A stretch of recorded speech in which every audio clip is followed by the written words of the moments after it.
Hey everybody, welcome back. So I've got a little project today I want to share with you. I'm going to be harvesting some cuttings off of this walking stick kale over here. So as you can see, this plant is quite mature, overgrown. It never was staked up, it's toppled over, but now we've got all these little growth tips all over the plants ready to harvest for cuttings so that I can propagate more of this plant. The walking stick kale is a great, unique variety. You may recall in a previous video, I was standing next to the mother plant a few years back, and this is a cutting from that plant. I had taken several, but this is the one I kept track of and kept alive even though it had toppled over. And I was waiting for this moment where we got dozens and dozens of cuttings to take, and now I'm going to go ahead and take those cuttings and I'm going to reclaim my pathway after that. This is actually a pathway. But what I like to do is go around and just remove all the growth tips using a good pair of secateurs like the Felco. Absolute best pair of pruners that I've ever owned. This is the Felco 2 Swiss made. You can even get replacement parts for these, but if you just take care of them, they last forever, give you nice clean cuts. But of course any pruners will do, just try to get them nice and sharp. So I'm just going to go right to the base where this new stem here is growing without damaging any other possible cuttings. And I'll remove most of the leaves along the stem.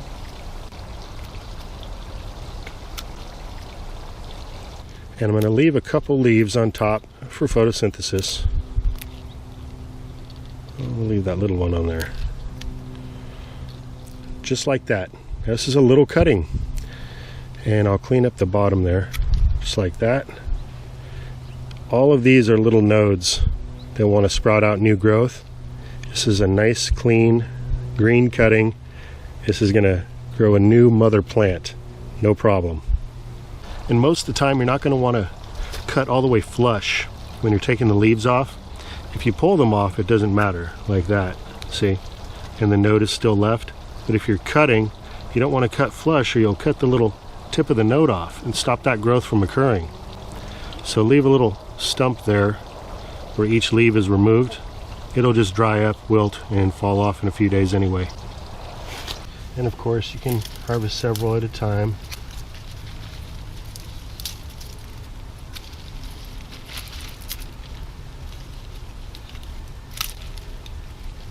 So what made this the perfect time to harvest cuttings? Well, as we just entered into fall, cooler weather has come in and the greens really start to take off and new growth begins to emerge, and these tips are just at the perfect size now for harvesting for the cuttings. So anything between 3 to 7 inches is preferable. And even though you can regrow a plant even from a midsection of a branch, you don't need a tip cutting. I prefer tip. It just grows nicer looking plants that are well balanced, and there's so many tips that grow on these trees, and every time you prune one they bush out and create more tips, so it's really the way to go. But the most important thing, even more important than size, is that you have at least 4 or 5 nodes on the cutting. So every year I get 2 flushes of new tip growth on these plants. One comes out in the spring, and then once again in the fall after the heat of summer, once I've harvested seed pods. So cuttings can be taken either time of the year. It's a little bit easier in the spring because you got nice weather ahead. In the fall, you got winter coming up, so if you got some young tender plants that are just beginning to root, you may run into some issues, plus you're going to have to keep those plants alive over winter. So just something to keep in mind depending on what climate zone you live in.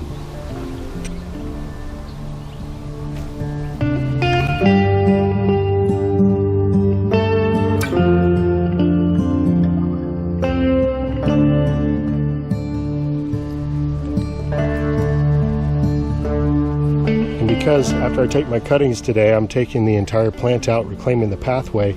I don't need to really hunch over and harvest these cuttings, but rather just harvest some of the large branches and limbs and bring it to a nice workable height.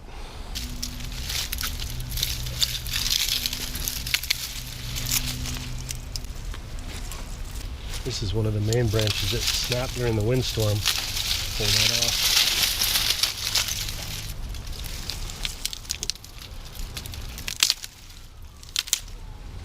Alright, well that's about it as far as harvesting the limbs with all the cuttings go.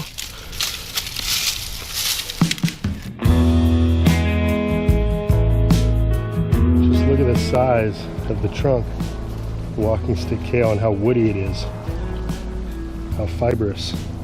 This is actually wonderful hugelkultur wood because you can see all that grain. It allows for a lot of absorption, and this wood has already kind of started breaking down for quite some time, so there's hollow sections in here already. So I like to use stuff like this just to kind of plug little gaps up in my hugelkultur mounds. Here's one back in here.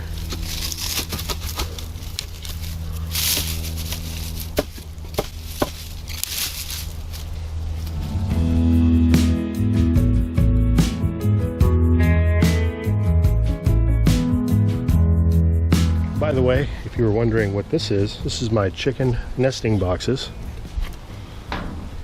See, I've got buckets in there with holes in the back so you can reach in and grab eggs. There are no eggs at this time. But this was just a set of old bowling alley lockers that was getting thrown out, and I repurposed them. Here's a look from the inside. Alright, so I just piled up all those branches in my wheelbarrow here. I already had some stuff in there as well. But now we're at a nice manageable height. I don't even have to stoop over it all. And I can start cutting off all these cuttings and putting them in the bowl of water just as a resting spot until we strike them into our medium, which I'll be sharing with you what that is in a moment. And of course, I'm going to save all these little baby leaves, tender little leaves, make a saute tonight. So I'm not bothering with any of this little stuff. Although some of these tips could be made into cuttings, I'm just not bothering with it. I'm probably just going to bury some of those branches in my hugel mounds, and more than likely they'll take root and pop up again that way. Good one.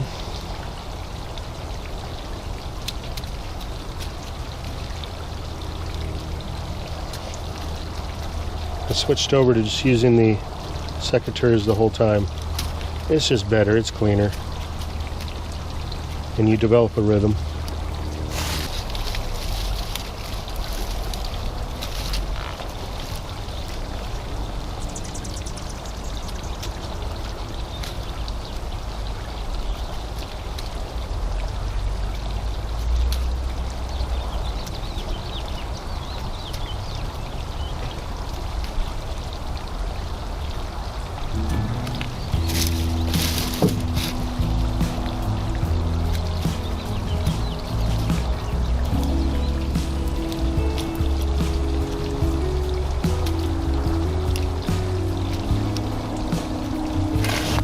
So like with this branch, these cuttings are all really small.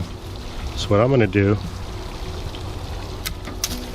give it a fresh cut like that, and I'm going to jam that into a little area of the hugel mound.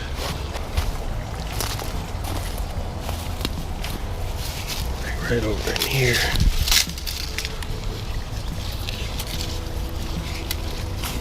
Soil's pretty dry.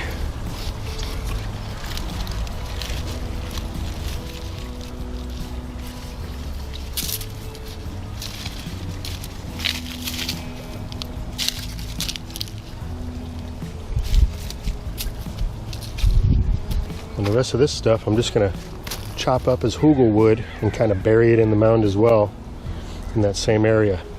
And I didn't save all the leaves, but I did get some good leaves here for dinner. Excuse me, ladies.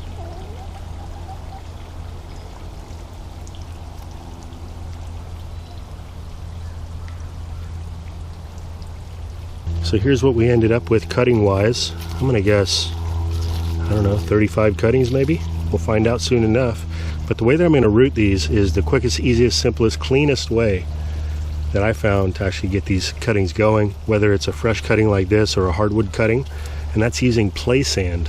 So another way to do it is to just stick your cutting right into some potting mix, like a little 1 gallon container like this. Or if you have a lot of cuttings like this, then you can get a larger 5 gallon container and stick multiple cuttings into one pot as well.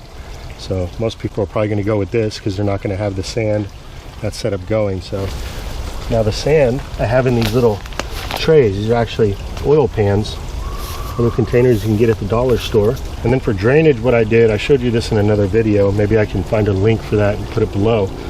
But I took a solder iron and I melted a little hole right in the middle, just one hole.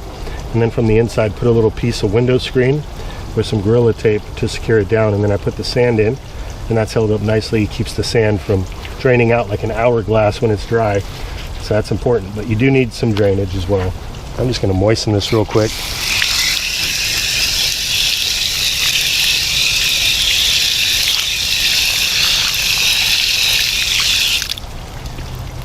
Like I said, this is play sand, and it said on the bag that it's been rinsed, so it doesn't contain salts. That's the most important thing. And you can just take your cuttings and just stick them right in. This is so easy. You do not need rooting hormone for perennial collards and kales. You can use it if you want, or if you're for some reason not having success, you can give that a try. But literally 95% success rate, 90 to 95%. Just sticking them in. So we got the moist sand here. At this point, the cutting is not searching for nutrition. It just needs a place to create some roots, and those roots will go searching for the nutrition. So we've got the sand. I mean, this is so clean and quick, practical. And then you can reuse the sand time and time again. And these trays just stack and store away really easy. I'm a big fan of this technique. You could use any container, really. You don't need it to be too deep. You can see we can get a lot of plants started in this little tray. You could even go closer than this. But this gives me a little time to let these plants grow up a little bit. Once they start to create those new leaves, they'll get crowded pretty quick.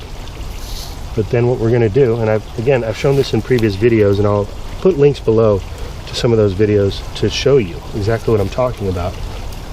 These cuttings are going to create roots, and we will then just easily remove the plant from the sand and put it into usually a 1 gallon container is what I start with some good organic potting mix. It takes about a couple minutes.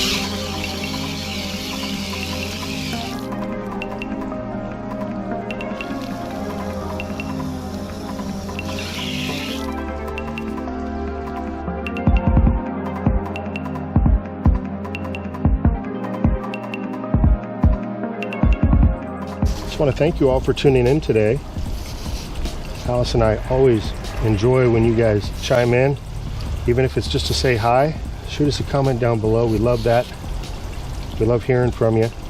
And I've actually got a question I want to pose to you. Are you taking any cuttings this year?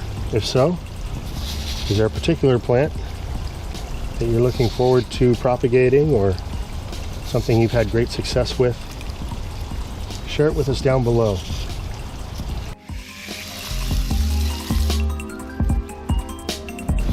But again, even if it's just to say hi, we really love that. Thank you guys so much. 2 trays done. It's always a good feeling when you're able to get out and accomplish something you intended to do out in the garden. Get it done, because you know not only did you complete a project, but there's going to be some future results that come with it. So I'm a big fan of aiming to get one thing done a day in the garden, if possible. If you've got any free time, if you find that you've even got 10 minutes where you can step out, do a little weeding, a little harvesting, a little propagating, it just adds up over time. 10 minutes a day over the course of a week is over an hour. So hey, that's all you can do, that's all you can do. You can do 2 or 3 hours in the garden, even better. You're going to see those results even quicker. All right, perfect.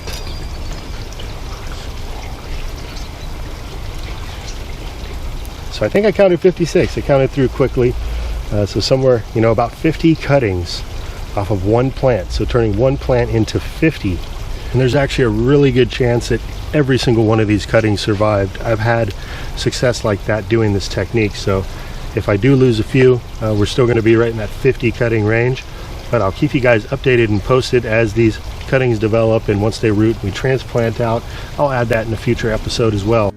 So it'll be best to get this up on a shelf somewhere, probably close to the house, protected from the wildlife, and in mostly shade. Some dappled sun is good. I'll make sure that the sand stays moist, so every day or two give it a little bit of water, and in a short amount of time we'll have roots. It roots really quickly this way. Just wanted to share this with you, inspire you, and show you the abundance that nature provides for us. It's always there right in front of us. Sometimes we just need to open our eyes, pay attention, and grab it while we can. And in this case it was the walking stick kale. I'm so happy I'm able to proliferate the plant out. It's an amazing species. It's contributed to the amazing varieties that are growing in my garden. So with that, I want to thank you all for watching. Have yourself a great rest of the day. Until next time, this is Dan from plantabundance.com. Take care. I'll be talking to you again soon.